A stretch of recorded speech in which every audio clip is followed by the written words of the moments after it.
Oh, Robin, you again. Oh, we're running out of food.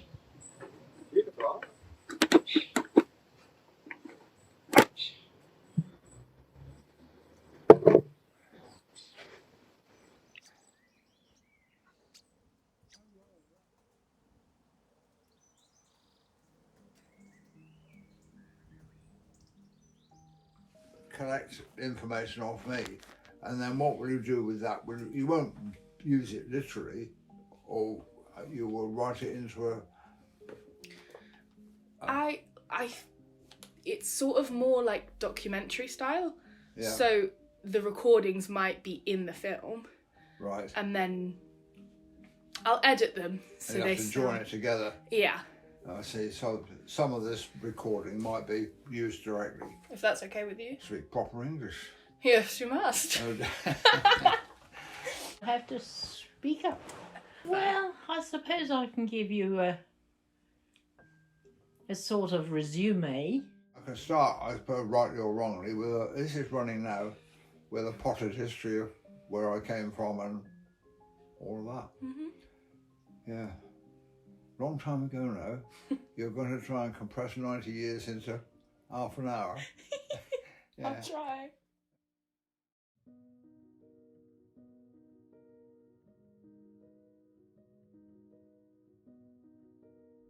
The war kind of, well, it didn't intervene too much for us because Dad was in a reserved occupation as a gardener, so he was never going to be called up. He did his ARP service like everybody else, air raid precautions, you know, night warden and stuff like that, looking for dropping bombs and whatnot. And at this point, Father was getting seriously fed up with the kind of employers he had, and he found a slightly odd job being head gardener at a big house called Fox Hills, where the lady had a hurt. She was an aristocratic type, but a bit of a demon, and she had a herd of Jersey cows and a cowman to look after them, and she was very good with that kind of thing. And so Dad looked after the garden. We had a tied cottage to go with it, but he wasn't working for her directly. He used the kitchen garden to grow produce, which he sold to her or in the village or in Rugby, anywhere basically. He did what he liked and looked after the garden part-time. I'm a bit of a loner, so I never mixed greatly, and we moved so much, and that was always a problem with integrating into village life. I mean, village life is a bit tricky anyway because it's so restricted. And when you've got 2 years here and 2 years there and 2 years there, and you're a shy child. And then little me, age 5, at Merry Orchard, we had to walk 2 miles to school with my cousins, and I was bullied at this school a bit. I thought I was, because I was very little and new. And so it wasn't too long before we were actually able to move into Hedge End. I'm not actually sure where I was born. Isn't that silly? Really? I think it must have been at home in Bitton. Okay. With Mum and Dad bought a house in Bitton in Pear Tree Gardens, which is now all changed. So I spent my life there, and I lived a country bumpkin life, really, with my dog. Walked miles all up the lane, where, you know where Joe lives? Well, that was Hob Lane, opposite where I lived. Oh. The entrance to Hob Lane. So I know that house really well. It's all changed a lot now. Then the war came along, of course, and I was evacuated with my nana to, of all places, Chipping Camden. I haven't recalled these for so long. All I seriously remember about it was the beds and the pillows smelt terrible, and Nana, she sprayed it with some perfume or other so that I could get to sleep. As children, you enjoy all the other things about the war, and without all the worry. It's the parents who have all the worry. We had a Morrison shelter, which we used to use as our dining table, and you'd eat off it. It was a great metal affair with like fencing sides that you put up, and we only used those once, I think, and that was when there was a local raid, and the German bomber dropped all his bombs the other side of the road and created craters all the way down the road. We were all inside the Morrison shelter at that stage, and all the windows blew out and the ceilings came down, and where Dad had been sleeping there was a great big plate like that of plaster off the ceiling. Would have landed on his head if he'd been there, on his pillow. It was sitting on his pillow. And the window, the central window, because it was bay windows, and the central window was a fixed window, and that one blew out complete glass, and it must have landed on a cushion of air, because it landed on the lawn below, didn't break at all. Dad picked it up the next morning and nailed it back in again.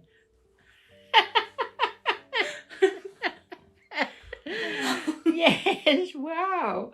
In between all this, I had a very happy life during the war, really, and we used to go out every morning and pick up shrapnel because there was always firing overhead. We're very much in the firing line. We'd been over to see Will and Marjorie at the farm, and when we came back, we turned into the drive that led to our house, and all across in front of us was fire, and that was Southampton on fire, and that was that night. But that was an eye-opener to see all that fire in the distance. I mean, you knew it was Southampton gone up. That was really quite moving. Yes, as you can imagine. Well, then eventually we got to VE Day and had a great big party on our front lawn. So I had some adventures as a very young age, and it's all because of the war, basically. The war had a lot to answer for. In the end, I got my A-levels reasonable grades, and I got entrance to Imperial College in London to do chemical engineering. So that worked out all fairly well. So I went off to college for 3 years. This was in the 1950s. When I graduated, I was still eligible for national service. We all had to do national service, and the only way out of it was to stay on at college if you could, or if you wanted to, and do a PhD. I was offered a preliminary inquiry into whether I wanted to do a PhD, but I'd had enough of education by then, and so I opted out. I did 2 years in the Royal Air Force as a kind of spare part. I got a commission, which was a total farce, really, when you think about it. So I was a pilot officer. Great. Absolutely useless. Yes, and then I did my qualifications in Southants, the General, the Children's Hospital and Chest Hospital. I worked in all 4 of them. And in those days, because the Children's Hospital, for instance, was so little, us as students used to just run the department on our own. In the Children's Hospital, but particularly the wonderful aura, magical aura of the kids that were dying of leukemia. Absolutely amazing. And I used to just go in and take blood from them and do their blood counts and all that I had to do without a second thought, except that you appreciated how wonderfully mentally equipped they were to cope with it. Incredible. And as soon as I had children of my own, I could no more have done that than whistle.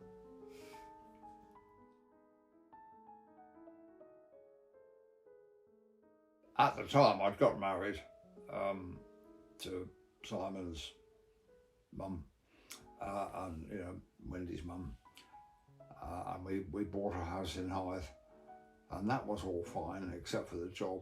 But it was a wonderful career to go into, because we were girls and boys together. We all had fun. We always had to work seriously, but there was always fun going on. I started looking round and I latched onto this engineer's job at BAT in their research department. At that time they had a cigarette factory and a research department in Southampton. On one epic day when we actually ran the thing, it worked for a little while, and suddenly we had all the senior management in the company standing on the discharge conveyor, picking out the burning bits and chucking them on the floor. Yes, and that included the production director, the factory manager. They weren't impressed. So I took the machine to bits and found out, in fact, it had suffered a structural failure inside. The ducting had collapsed and was catching the tobacco for just long enough to catch fire. And at that temperature, it was like seconds, and they would cough out bits of burning tobacco and mix it in with the good stuff, which is not a good idea. So I did 11 years with the Southampton Group Hospitals. 11 years at home, looking after kids and bringing up kids and running home and things and doing that garden out there. And then another 11 years at the Nuffield Hospital.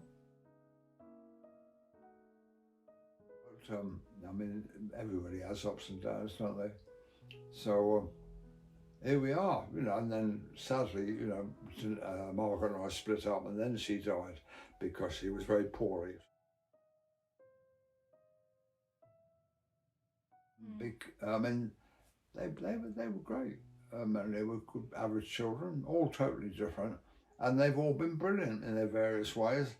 But it was average sort of growing up, I suppose. I don't think we were particularly brilliant parents, but you only realise that after the event. A lot of fairly ordinary living,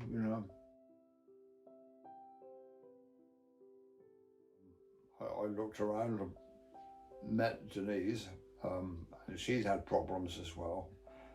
And she was living on her own with 2 grown children, and so we hitched up and seemed to have made a go of it.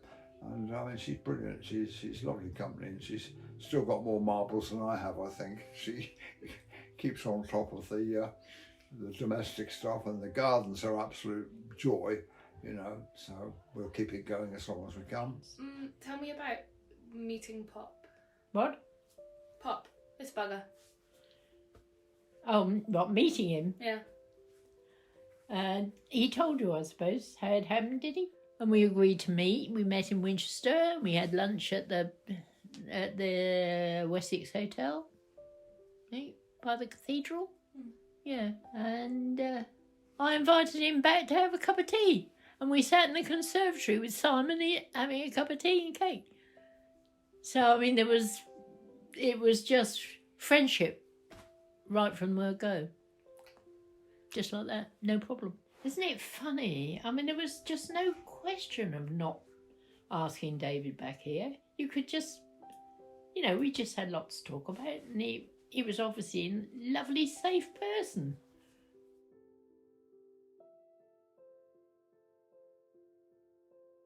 Because there's so much that little odd anecdotes in life that you can remember when you start raking over all the, what's happened over the years, and it's surprising. There's nothing grand, just funny things that happen, and the way you cope with things throughout your life. That's all there is. I wouldn't say that's nothing grand. I think my happiest time, growing up was at home and going walks. And Adrian and I used to get up for the dawn chorus. Oh. We did. We get up about 4:00 in the morning, and we used to have the yellowhammer in the hedge alongside us, sort of singing to us as we walked up the lane. And we used to take a little bag of biscuits and a little drink. And there was a place with a gate, sort of well on the way towards Durley Mill, which is lovely. And funny, David and I went there too. We had a romantic evening there. It was very nice. Sit on a gate and watch the sun come up, eating our biscuits and drinking our drink. Oh. A yellowhammer? Yeah. It's a bird. A bird. I should have guessed. Yellowhammer's a bird. Yeah. Very nice. Go and get the bird book. Go get the bird book. Go and get the bird book. Top in here, top shelf. This one? Yeah, that's it. Yeah. Yeah. Heavy tome, that, isn't it? Just paper. Hello, Hammer. Of course, I could look in the index, but it goes against my principles. That's what noise, David. Yes, well, you don't see yellow hammers anymore. The yellow hammers are the ones that go a little bit of bread, no cheese. I've seen that. You have. Now you know what a yellow hammer is. But I saw that like 2 weeks ago. Really? For the first time. That's so funny. How funny. That's such weird timing. Right, so a little bit of bread, no cheese. And this is what he was singing to us, see? To Adrian and I on the way up through Woodhouse Lane. Yeah, I've taught David a lot. Yeah. I mean, he knows a heck of a lot. He didn't know anything when I first knew him. Well, if we were going for walks and going to gardens and all that kind of thing, he had to learn some plants and some birds and beasts, didn't he?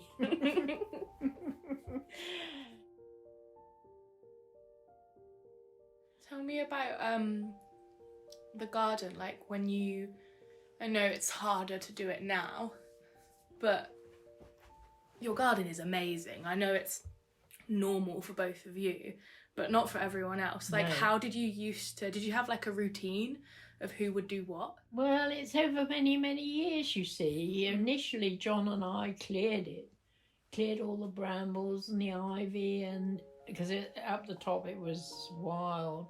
And it's evolved over the years. I came up with a basic design, which I drew up, and that is still as it is, basically. But when David came here, we did loads of redesigning and improvements out there.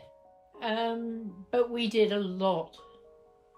David and I did an awful lot together.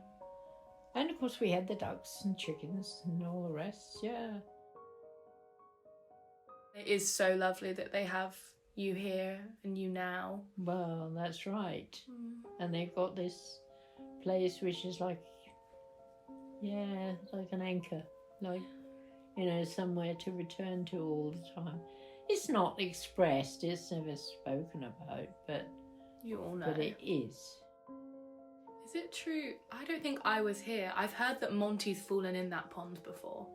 I don't know if you know about this. Monty? I've heard he fell in once. Oh, which pond did he fall in? The duck one, the one further up. So it must have been a while ago. Oh, what, the big one? Yeah. Did he? Well, actually, I don't know. I just presumed it was that one. I'll Oh, ask Ben Mum. did. Ben fell in the little pond. No, Ben fell in the ornamental pond. So he was quickly whipped out of there by his Good. mum. It's just amazing the way the years have gone by. It all seems to have whizzed past. Yeah. We've done all these things, but it all just happened in the blink of an eye. And now we're too old to do anything.